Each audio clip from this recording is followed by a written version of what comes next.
Welcome in. Today we're ditching the incense and the chanting. And yeah, even the yoga mats. Right. For a deep dive into the heart of Buddhism. Sounds good to me. Our Sherpa on this journey is Enric Einza Ipuig and his book, El Budismo. Okay. We're on a mission to uncover the core of this philosophy, its quirks, and how it challenges our Western worldview. I like it. You ready for this? Absolutely. And I think you'll find right from the start that Einza doesn't shy away from the complexities. Okay. He talks about how pinning down Buddhism is like trying to define a cloud. It shifts, it takes on different shapes depending on where you're standing. That's a great way to put it. I mean, we see those numbers of followers, right? Yeah. They range wildly from a couple 100 million to over 500 million. Yeah. That already tells you something. It does. Einza highlights that this isn't just about fuzzy math. Okay. It's because Buddhism isn't as concerned with membership drives as it is with a way of thinking. Right. He even points out how intertwined it is with other Asian philosophies. It's interesting. Almost blurring the lines at times. Okay, that makes a lot of sense. Yeah. So less about ticking boxes on a religious census form and more about an internal shift. Exactly. And speaking of internal shifts, Einza doesn't waste time diving into the story of Siddhartha Gautama, who we know as Buddha. Right. Prince turned ascetic, the classic tale. Yeah, the classic. But what struck me was Einza's point that Gautama wasn't just sheltered from suffering. Okay. He was deliberately kept from seeing it at all. That's an important distinction, right? It wasn't just a life of luxury. Right. It was a curated reality designed to prevent him from even considering the existence of suffering. Wow. And then, bam, encounters an old man, a sick person, a corpse, and a beggar all in one fell swoop. Talk about a reality check. Right. And I think Einza really hit on something when he talks about how this encounter mirrors themes found in other religions and philosophies too. Yeah, definitely. This idea of renouncing worldly pleasures to seek something more. It does make you wonder, doesn't it? What is it about confronting suffering that makes us question the status quo? Yeah. Is it a universal human experience? Right. And it's not like Gautama just dabbled in discomfort either. No, not at all. Einza talks about those 7 years he spent in intense meditation and self-denial. Yeah. You've got to admire the commitment, but also 7 years. It's a long time. I think I give up after 7 minutes when my knee starts hurting. Well, that's the thing, isn't it? And Einza points out that even Gautama, after all that, realized that extreme austerity wasn't the answer. Right. He arrives at this idea of the middle way balance in all things. Okay, now that's something I can get behind. Sure. But it's so human, isn't it? Yeah. We often swing between extremes before finding what works. It's true. But with Buddhism, it's not about commandments or dogma. No. Instead, Einza introduces us to the Four Noble Truths. Okay. Which are basically the cornerstone of Buddhist philosophy. Yeah, and I think it's really interesting how Einza highlights the difference in perspective here. Okay. He quotes a Buddhist scholar saying, "Beings are not created by God, nor by the spirit, nor by matter." Wow! This single statement throws a wrench into the Western creation narrative, challenging the idea of a singular divine creator. That's a huge departure. Right. So we're already rethinking some fundamental assumptions. Exactly. Let's break down these Four Noble Truths, because unlike a lot of Western religions that focus on sin, Right. these truths are all about the nature of suffering. Okay. And the first one is a doozy. The idea that the self, the I, that we cling to is an illusion. This is where things get a little mind-bending. Right. And Senta explains that Buddhism views us not as a solid, unchanging self, but rather as a collection of experiences, emotions, and thoughts that are constantly in flux. Okay, I'm trying to wrap my head around that. Yeah. So if I am essentially an ever-changing collection of stuff, Yeah, you could say that. then naturally that leads to the second truth, that clinging to things, to anything Yes. in this constantly changing world is what causes suffering. It's like trying to hold on to water, isn't it? Oh, yeah. The tighter you grip, the more slips through your fingers. Right. And as Einza points out, this attachment isn't just about material possessions. Oh. It's about clinging to ideas, to people, to the way we want things to be, even to the idea of ourselves. Yeah, that's deep. I feel like I need to take some deep breaths just thinking about it. Yeah, So how do we escape this cycle of suffering? good question. That's where the third truth comes in. Detachment. Right. And not just from that last slice of pizza, we're talking about detaching from everything. Exactly. And that's where meditation comes in, Okay. which Einza explains is often misunderstood in the West. Yeah, how so? It's not about emptying your mind or zoning out. Okay. It's about training your mind to become aware of those attachments and to let go of that need to control everything. So it's less about achieving a blank mind and more about achieving a different relationship with your thoughts and feelings. That's a good way to put it. That makes a lot more sense. Yeah. And that brings us to the fourth noble truth. Okay. Which is that this practice of meditation, this training in detachment, Right. is the path to liberation, Yes. to achieving what's called nirvana. Exactly. And just to clarify, nirvana isn't some blissful afterlife, right? It's not like winning a cosmic lottery ticket to some heavenly realm. Precisely. And Einza emphasizes that nirvana is about reaching a state of complete liberation from suffering, Right. from that cycle of craving and attachment that keeps us bound to the wheel of endless wanting. So we've laid the groundwork with the Four Noble Truths. Okay. The what of Buddhism. Right. Now let's talk about the how. How do you actually live this philosophy? Right. And Einza dives into this idea of living the Dharma, Okay. the teachings of Buddha. And it made me think about how different cultures have interpreted that call to action. And it's fascinating how Einza traces that evolution of practice. Okay. He talks about how initially the emphasis was on monastic life. Right. Those images we often have of monks in robes living in simple dwellings.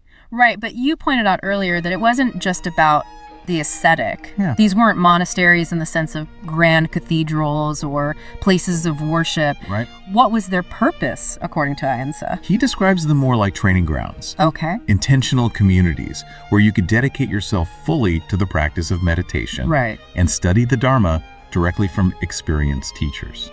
Okay, so less about ornate rituals and more about stripping things back to the essentials. Exactly. But then, even with that emphasis on simplicity, Yeah. Einza talks about how Buddha himself was wary of rituals becoming too central.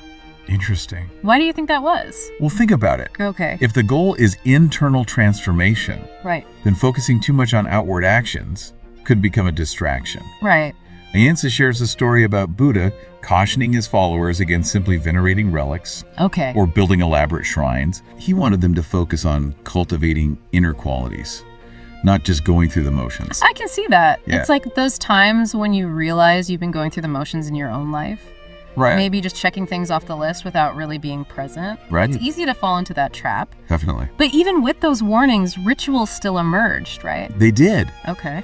And Einza suggests it's because of that very human need for something tangible to connect with. Right. Rituals, even if they weren't initially central to Buddha's teachings, Yeah.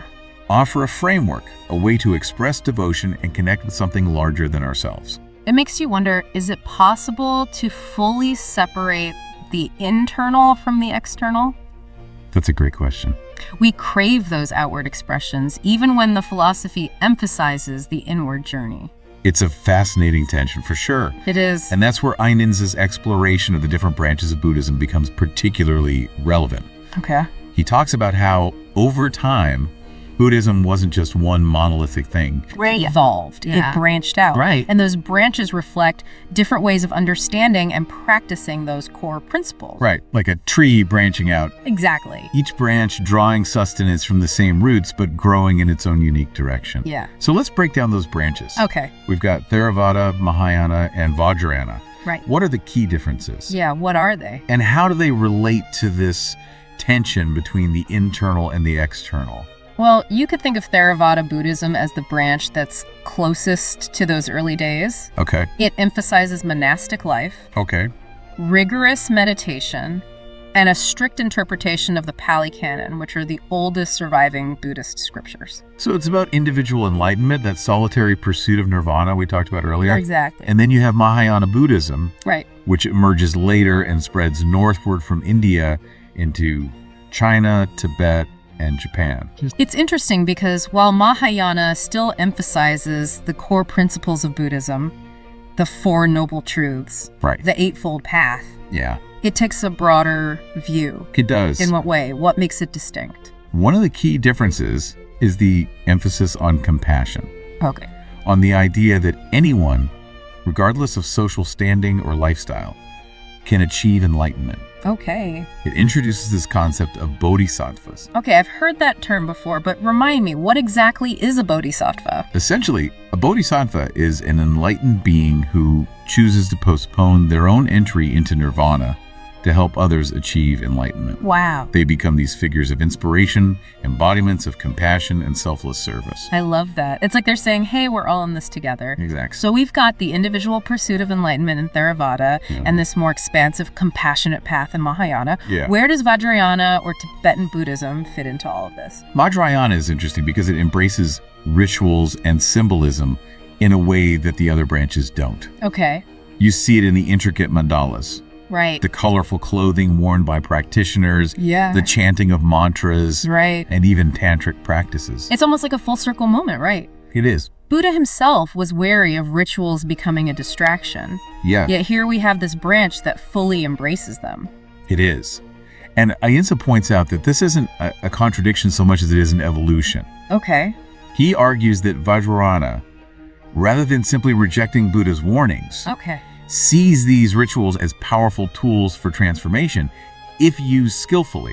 I see. So it's not about the ritual itself, but about the intention behind it. Right. And what it helps you to cultivate internally. Exactly. But with all these different branches, it's easy to get lost in the details. It can be. What do you think is the most important thing for people to understand about the evolution of Buddhism?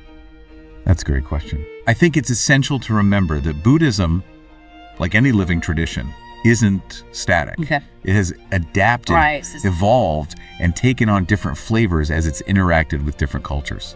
So it's less about finding the one true Buddhism, Right. and more about understanding the richness and diversity within this tradition. Yes. It's about asking ourselves, what aspects of this philosophy resonate with me, with my life, with my understanding of the world? Exactly. You know, it's fascinating to think about how Buddhism has traveled across continents and centuries, It is. taking root in different forms along the way. Yeah, It really speaks to that adaptability we were just discussing. absolutely. Einza gives the example of China, Okay. where Buddhism didn't wipe out existing beliefs like Confucianism and Taoism. Right. Instead, it wove itself into the fabric of Chinese thought, creating this rich tapestry of philosophical and spiritual ideas. I love that imagery of weaving. It feels very organic. Yeah. Very much about finding harmony and connection rather than imposing a rigid structure. Right. But it hasn't always been an easy journey, right? Right. I mean, no belief system exists in a vacuum. You're right. Einza doesn't shy away from the challenges Buddhism has faced throughout history. Okay. He talks about how it's been caught up in political turmoil, Sure. social upheaval, even internal divisions within different Buddhist schools of thought. It makes you realize that even a philosophy centered on peace and detachment Yeah, can't exist outside of the human experience with all its complexities and contradictions. it's true. It's a good reminder that ideas don't exist in isolation. Exactly. And that brings us to a question that Einza grapples with throughout the book. Okay. What about Buddhism's impact on the West? Right. Is it just a passing trend? Right. A fad for those seeking a break from the daily grind? Or can it offer something more lasting, Yeah. more transformative? It's a question I've pondered myself. Yeah. You see the mindfulness apps, the meditation retreats, Right. even Buddhist principles being incorporated into corporate settings. Yeah. But is that really Buddhism or is it something else? That's the heart of the matter, isn't it? Yeah. Einza suggests that part of the appeal might be this sense of escape. Okay. The West, as he describes it, is very much rooted in action, Right. in progress, in this constant striving to achieve and acquire. Right. And Buddhism offers an alternative to that, Okay. a way of being that values contentment, simplicity, and acceptance. It's like that quote often attributed to the Dalai Lama. Men surprise me most about humanity Yeah. because he sacrifices his health in order to make money. Then he sacrifices money to recuperate his health. And then he is so anxious about the future that he does not enjoy the present. It's funny because it's true, isn't it? It is. We get so caught up in doing the striving that we forget to simply be. Right. And that's a radical notion for many in the West. Absolutely. We're conditioned to believe that happiness is something we achieve. Right. Something we earn through hard work and accomplishment. Yeah. But Buddhism says, what if happiness is a way of being? A way of relating to the world rather than a destination. Exactly. Einza argues that Buddhism challenges us to question those deeply ingrained assumptions about what it means to be happy, Right. what it means to progress, even what it means to have a self. Right. It's a fundamental shift in perspective. It's like we're being asked to look at the world through a different lens. Yeah. One that prioritizes contentment over acquisition, compassion over competition, and acceptance over control. Right. And that can be both liberating and terrifying. Right. It can, because it calls into question so much of what we've been taught to value. It does. And I think that's what makes Einza's exploration of Buddhism so compelling. Okay. He doesn't offer easy answers or try to convert you to a particular way of thinking. Right. Instead, he presents these ideas in a way that invites you to question, Yeah. to explore, and to draw your own conclusions. He leaves us with this open question, this invitation to keep diving deeper. He does. Can this ancient philosophy, so different from our Western worldview, truly take root and flourish in new soil? Right? Or will it remain, as he puts it, a fascinating curiosity for most?